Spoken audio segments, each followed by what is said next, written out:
So Yeah. two things, artistically speaking, I wanted to talk to you two about because when I see a unique act, and me and Kin Faux is so unique, and I want to try to kind of point out what I feel as a listener, as a fan of yours, what I think makes y'all so unique to me as a listener is number one, obviously the fiddle, right? And the Mhm. fiddle is not an accessory piece to this band; it is a featured piece to the band. Yep. This is not something. Oh, let's put some fiddle in here. That's not what this is. First of all, I want Uh-huh. people to see and hear that. And the other thing is your vocal harmonies, top notch, Oh absolutely top man. notch. And I think Thank you. those two things for me set you guys apart from every other band in this state. Are Oh, those two wow. things really part of your strategy? Yeah, absolutely. I mean, we're huge fans of bands with big vocal harmony, like Alabama, Rest His Heart, Rest His Yeah, Heart, the absolutely. '90s sound, right? Yeah, that '90s Sons of the sound. Desert. Yeah. Yeah, absolutely. Sons of the Desert. Black Hawk. Black Hawk. Yeah, Wow. it goes on. Yes. But I mean, we're that's definitely a component of what we try to do musically. I mean, big vocal harmony. Uh, you know, uh, uh, Clever parts with the fiddle and guitars, and just we trying to make music that we're excited about, and hopefully everyone else will be excited about. Man, Go ahead, Rico. No, so the fiddle part of it for me, man, is honestly like, um, I mean, Jake can probably say the same thing about his guitar and stuff, but for me, it's like an extension of who I am as a person. I feel like, Mm-hmm. so like no matter what project I go on, I would probably have a fiddle with me. I think, whether hip hop or whatever, jazz, it's just it would be. It's the kind of thing I only really know how to do. I fake the keys, I fake the guitar, but I think The a fiddle part is of it is another that limb. It's another arm essentially it for kind you. of is, Yeah. man. And the ability that the boys, I mean, the ability, the the fact that the guys they built me up, and they I've learned so much from these past 7 years of these boys, and just of who I am as a musician, not just a fiddle player, but as a musician, growing into that spot as a frontman, as a fiddle player, because like you said, it can be easily seen as just an accessory in the band, right? Yeah. Like, let's throw a lick here, let's throw a little ornament here, but they've allowed me to kind of really make it a part. Jakey's always like, "Hey, no, I wrote this part, but I'm hearing the fiddle on this too, like woven in," and so it's like a constant int- integral part thing that Yeah. we're working on, Now, when you guys are in the studio, Ah, speaking with the fiddle, when is it not supposed to be front and center for you guys? Because obviously you're the front man, you are the fiddle player, but there's going to be times in the studio where it doesn't make sense, right, for the fiddle to oh yeah. be the focal point of a song. How do you make that decision? If it doesn't fit, it don't fit, man. Yeah, I mean, we just honestly, we try it out. If and again, I mean, there is any ego with this. I mean, if something works, great. If it doesn't, then we'll move on and try something else. But yeah, there's a handful of songs where we've tried fiddle, and it's like, yeah, no, it's just not really going in that direction. Because I mean, but whenever you put a fiddle in, I mean, it has a certain flavor to it. Of course. So Yeah. and that colors Flavor. the overall composition. And if that's not really where we're thinking about taking something, then yeah, well, try something else here. And Yeah. there are certain songs where I feel like you guys have chosen like a pedal steel or mandolin instead of the fiddle. And that's going to be a big choice because as a live band, I imagine those two pieces are not there all the time. I'm sure you do have those sometimes, but I mean, it would make more sense with the pieces you have to include the fiddle because then you can replicate that when you're live. So That, that has to be a big choice, I imagine. that's That's a huge part of it. like talking about that for a second. Like, that's always a fun challenge. Yeah, of As course. as, as because you got to be careful also in the studio. Something that Jake and I have always kind of talked about is you want it to sound like you can replicate it live. It's convincing.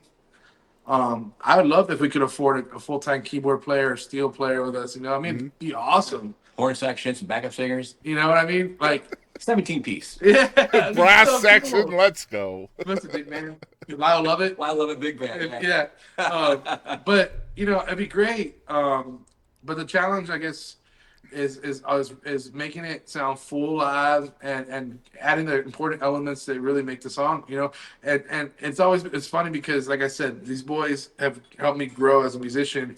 There's been times back in the day, like I remember being in a rehearsal space. It's like I just can't figure out what I want to do with the song to make it sound convincing.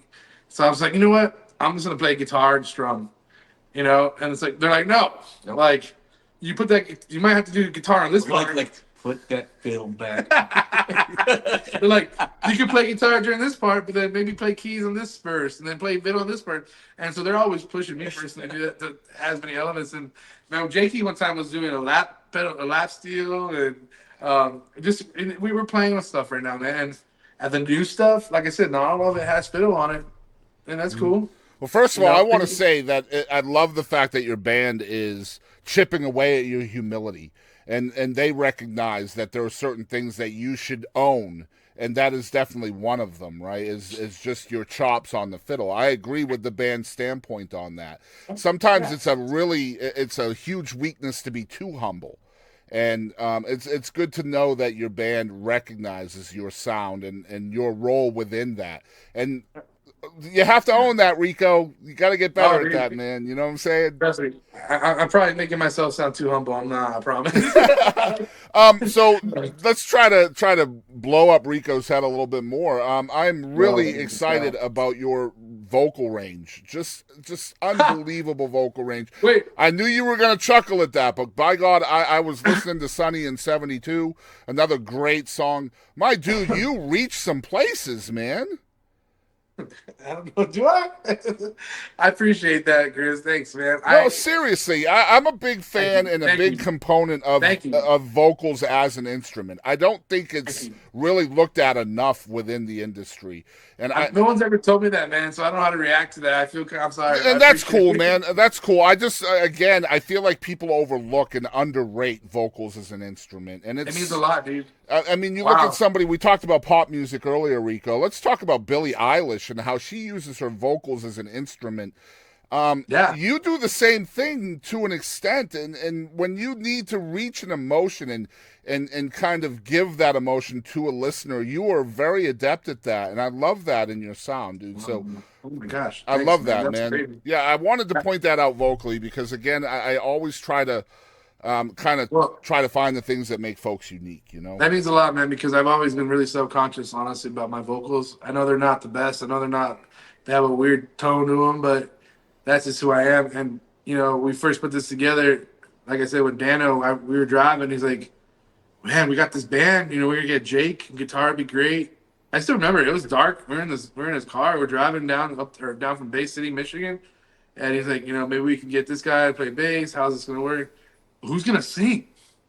Like, I don't know. Like, I'm like, do you know Jake sings? He's like, I think he does. You know, I was like, okay, cool. He's like, but we're gonna need, you know, some singers because, you know, it's to sing all night. 'Cause back in the day, we were doing 3 1-hour sets. Yeah. And I was like, I could try to sing. He's like, you sing? I'm like, Yes.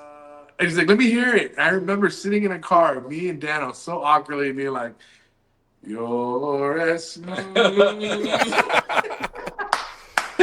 Well, man, I challenge you as a vocalist to go back through your catalog and try to recognize your own growth because it's there. Thank you, brother. Big time. Seriously. Wow, Spend some thank time you, on brother.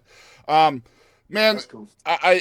I talked to somebody, Steve Dorff. I don't know if you recognize that name. He wrote Through the I do recognize Years the name. and I Cross My Heart for George Strait. Yeah. Big songs, right? Steve and I were talking recently about making your own luck. And I feel like with your story and finding great songs in the state of Texas, there has to be that kind of concept from y'all. Because, by God, you have songs out from Bernie Nelson, David Lee, Brett Beavers, Jim Beavers, all of these great, great songwriters. So you guys are making your own luck. You're finding great songs. How is that happening for y'all? Gosh, honestly, from the inception of this project, we've just been blessed, man. We really have, and I can't tell you why. I mean, we met Bernie pretty much immediately after we formed this band, and he was kind enough to let us look through his catalog, and we picked up a bunch of songs A whole and bunch of songs, by a whole bunch God. of Yeah, songs. And we had Bobby Randall, produced our first album, which I mean, Confederate Railroad, uh, Sawyer Brown, you know. guitar player. Yeah. yeah. So and the whole Brett Beaver thing and Jim Beaver thing, that was just a freak fluke accident. Tell So about we that. got we opened up for this guy named Kel Dodds. You're good, bro. We opened up for this guy named Kel Dodds in Lansing, Michigan, at a old Toby Keith's bar and grill kind of thing. It's turned into Tequila Cowboy, and we had just gotten our shirts in, our first merch order of Kin Faux classic tees, and we had like 25 of them. We were so proud of them. We had a little table set up. And at the end of the night, we sold no shirts, but I was like, you know what? We got to give the boys that band some shirts just to say thank you for letting us open, and maybe they'll rep us wherever. And that's exactly what happened. They went back to Nashville. Kel Dodds ended up writing a comedy script with a guy named Jim Beavers, huge songwriter. Yeah. And then they met up at the gym one time, and Jim saw his shirt he was wearing. It said Kin Faux, and he's like, "What is that?" And Kel told him, "Oh, they're this crazy band from Texas. They have a fiddle player, blah blah." Yeah. So then Jim went home, being that he was from Texas. One of the original founders of Sons of the Desert. We didn't know that. So he went to school in Waco and everything. He was into Texas music, so he went and Googled us, found our stuff, listened to some music, sent me an email and said, "Hey, I don't normally do this. My name's Jim Beavers. You can Wikipedia me, see kind of like my catalog, but I'd love to hear your story. I'd love to meet you guys. Tell me more. Here's my number."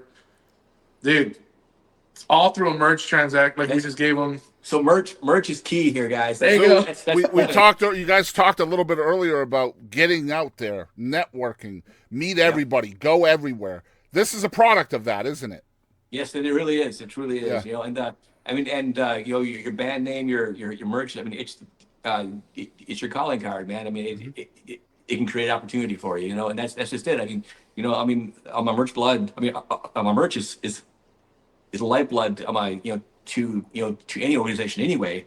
But to have somebody just wear it and be recognized, that's incredible. And that's when does that happen? And again, just to name a few names, we don't name drop often on the show, but by God, we're talking Bernie Nelson, David Lee, Brett Beavers, Jim Beavers. You guys have done a song with Terry McBride.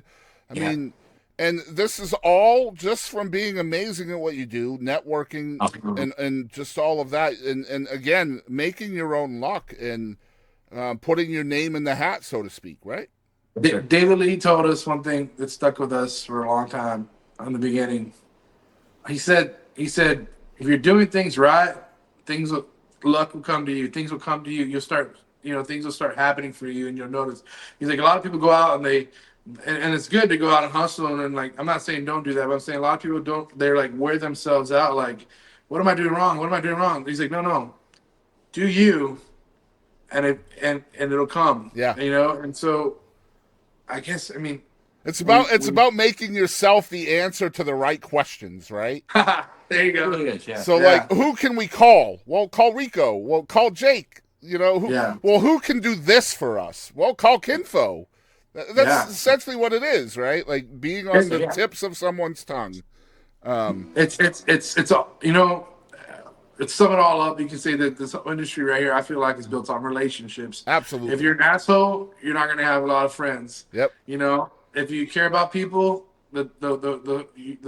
you have the whole horizon for it. I think we should all be like, we should have like a reputation level above our head, right? Like a number? like a little number 1 through 5. Like somebody reports you as having a bad experience, goes down just a little bit. Like, you know what I mean? 4.5 stars. Exactly.